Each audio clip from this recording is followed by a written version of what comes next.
I can't believe that less than 48 hours ago, I thought I was in a relatively stable if routine marriage. Now that marriage is over. There's no chance of salvaging it.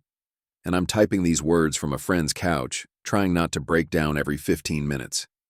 I feel like my world turned upside down the second my wife stumbled in at 6:47 a.m. wearing clothes I'd never seen before, and with her makeup streaked across her face. Let me start from the beginning. When my wife goes out with her friends, she usually comes home around 2 or 3 in the morning. Sometimes she texts me if it's going to be later, sometimes not. But she's never had a problem coming back by then. That night, I figured she'd roll in around her usual time, so I stayed up reading on the couch. 2:30 came and went, so I called to check in. She answered, and I could hear loud music and people talking in the background. She sounded different, maybe tipsy or caught off guard, but she told me she was at a party and would be heading home in a couple of minutes. Naturally, I thought, okay, she's just running late. No big deal. But 3 o'clock came, then 3:30, then 4 o'clock. I texted her, got no reply, so I called again around 4:15. The phone rang twice and then went to voicemail. I remember that feeling of anxiety tightening in my chest. She never ignores calls like that, not without at least texting me back. Finally, at nearly 6:50 in the morning, I heard the door open. My heart was pounding, out of worry and frustration. The moment she walked in, my brain screamed, something is wrong. She was wearing this tight, mesh-type dress that definitely wasn't the outfit she had on when she left, and it was torn in places, like it had been pulled around or snagged. Her makeup was so smudged, it looked like she'd been crying, or maybe sweating, for hours. My first thought was, oh my God, has she been assaulted? I rushed to her, trying to gently ask if someone had hurt her. She just shook her head, like she could hardly be bothered to speak. Then she mumbled something like, "You already know what I was doing," and it was like a punch in the gut. I remember how numb I felt as the truth hit me. She wasn't assaulted. She had cheated on me. The dread in my stomach was replaced by anger, confusion, and heartbreak all at once. I asked who it was. She shrugged, this casual, dismissive shrug, and said it was some guy they'd met at the club, that she'd gone back to his place, hooked up, then Ubered home. And then, as if that wasn't enough, she said she didn't want to fight and just wanted to sleep. She stumbled into the bedroom, collapsed on the bed without even washing up, and was out like a light. I just stood there in the doorway, trying not to scream. This was the woman I married, telling me point blank that she just slept with a random stranger, and then carrying on as if I should calmly let her rest. I've always told myself that if there's cheating, that's the end of the marriage. No ifs, ands, or buts. But it's one thing to say it, another to face that reality. Even as I watched her lying there, mascara streaked across the pillow. Part of me was searching for excuses. Maybe she was assaulted and confused. Maybe she was drugged. But she had clearly admitted it was her choice. So I spent the rest of the early morning hours just pacing the living room, heart pounding, mentally wrestling with the idea that this is it. We don't have kids, fortunately, and we rent our apartment, so the exit plan shouldn't be that complicated, but God, it hurts. I sat there, phone in hand, eyes bloodshot from exhaustion, trying to figure out what to do next. A few hours later, I had to get ready for work. I hadn't slept at all. I decided to head in anyway. Maybe focusing on my job would keep me sane for a while. I packed a small duffel bag with clothes and important documents. Birth certificate. Passport. Anything that mattered to me. I told myself I'd come back later to get more if I needed. As I was about to leave, I peeked into the bedroom. She was still dead asleep, not even stirring. Part of me wanted to wake her up, to scream at her, to demand an explanation, but I just left, numb and furious and broken. Work was a disaster. I was on the verge of tears, snapping at coworkers, trying to keep it together. I ended up crying in the bathroom more than once. Just this ugly, uncontrollable sobbing I couldn't stop. My boss, who can be a jerk sometimes, finally noticed I wasn't productive at all and let me take the rest of the week as vacation. I went home that afternoon, and the moment I stepped into that apartment, the memories of the night before flooded back. She was awake now. I could hear her in the bedroom, and my stomach twisted in dread. It wasn't some big dramatic showdown. When I walked in, she was sitting on the couch, eyes swollen from crying, phone in her hand. She tried to speak, but I cut her off.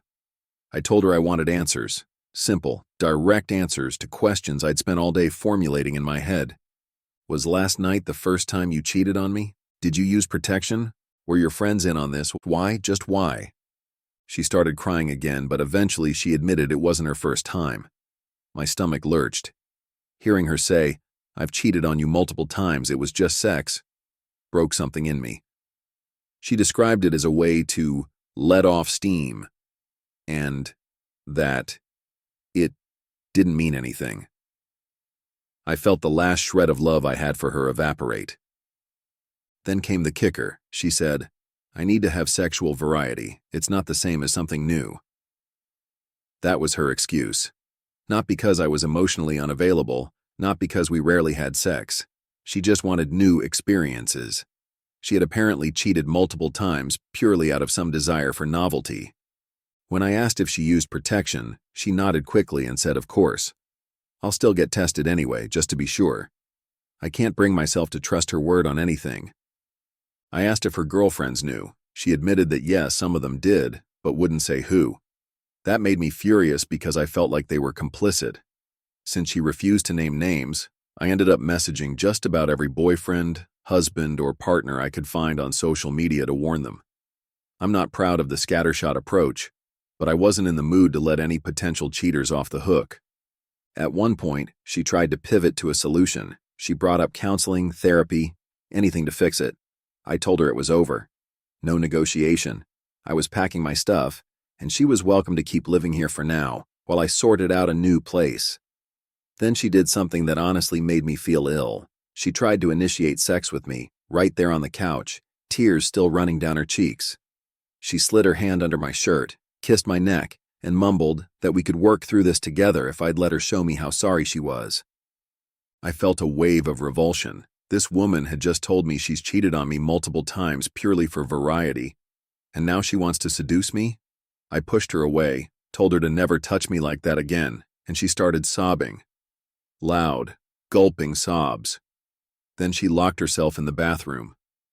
I left her there crying behind the bathroom door and called her mother. I've always gotten along with her parents, so I told them straight up, "Your daughter cheated on me multiple times. We are done. I'm moving out." They immediately said they would come down. They live about an hour away to see what was going on. I waited around long enough to make sure they'd actually show up, then grabbed more of my stuff. My wife, ex-wife, mentally at least, started calling my name from behind the bathroom door, but I ignored her. As soon as I got confirmation her parents were close, I took off. While I was waiting in my car, I started getting a barrage of texts. She'd apparently found out I told her mom everything, and she was furious. Switching from "please come back, I love you" to "you fucking piece of shit, how could you tell them?" in the span of a few messages. I just turned my phone to silent. That's basically where I am now. I'm in a friend's apartment on his couch, writing this all out to keep my thoughts straight. I've blocked her on most social media, only leaving one form of contact open in case we need to sort out legal or logistical stuff. I canceled any joint subscriptions, changed all my passwords, and removed her from anything we shared financially. Luckily, we kept separate accounts, so that's one less headache. I don't know exactly how the divorce process will go. We're just renting, we don't have kids, so it should be simple in the grand scheme of things. But it doesn't feel simple, it feels gut-wrenching. I'm alternating between heartbreak and anger. Sometimes a strange numbness takes over. She sent me easily over 100 messages, from insults to random pictures of food she's eating, like she's trying to show me her day without me. I'm not responding. I said everything that mattered before I walked out. I keep thinking about that one line, "It's not the same as something new." The idea that she threw away our marriage for the cheap thrill of a random guy in a club. And not just once, repeatedly. It's horrifying how easily love can evaporate. Or maybe I was just deluded, thinking she loved me the same way I loved her. Because in a single conversation, I realized I was living with a stranger, someone who had a completely different moral compass than what I believed. I'm meeting with a divorce attorney soon. A coworker recommended one. The good news is we never merged finances, so hopefully it's just about waiting out the legal timelines, packing my remaining stuff, and moving on. God, it's so surreal to think moving on is my reality. I won't lie, part of me is devastated. I loved her. I genuinely saw a whole future together. But after hearing her talk about needing sexual variety and watching her try to seduce me as a quick fix, I realized how far gone this marriage was. If I stayed, I'd never trust her again. I'd always be wondering if she's hooking up with someone at the bar or the club, telling her friends it's no big deal. I guess in some sense I'm lucky we didn't have kids, didn't own a home together. That's what I keep telling myself anyway. The nights are rough though. 3 times now I've woken up in a sweat, half convinced I'm still in that apartment waiting for her to come home at 6:47 a.m. Each time it sinks in. Nope, I'm on a couch, I'm alone, and this is real life. Despite how wretched I feel, I also feel this spark of relief. She can cheat on random strangers for variety all she wants now. I'm free from having to pretend everything's fine. Free from living a lie. It's small consolation, while I'm drowning in heartbreak, but it's something. I don't know how long the divorce itself will take. I'm bracing myself for more drama. Judging by the tone of her texts, she might beg me, threaten me, call me a million horrible names.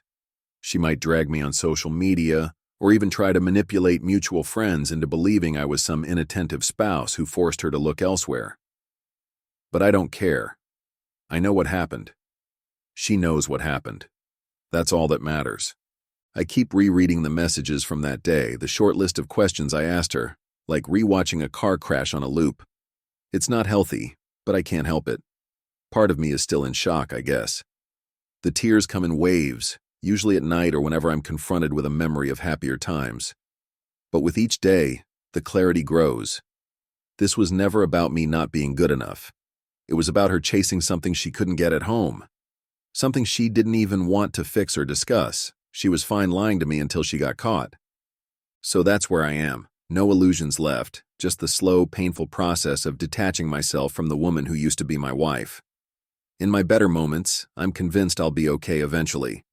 In my worst moments, all I can think about is the betrayal and how easily she threw me away. But there's no going back. I meant it when I said cheating was my red line, and now I have to see that promise through, no matter how much it hurts. I guess that's all for now. This morning, I have a meeting with a potential divorce lawyer, and after that, maybe I'll look for a short-term rental until I can figure out a more permanent place. One day at a time. I'm still reeling, but I know I'll never let her back in. The woman I thought she was might have died the first time she slept with someone else, just for variety. And so begins the next chapter of my life alone.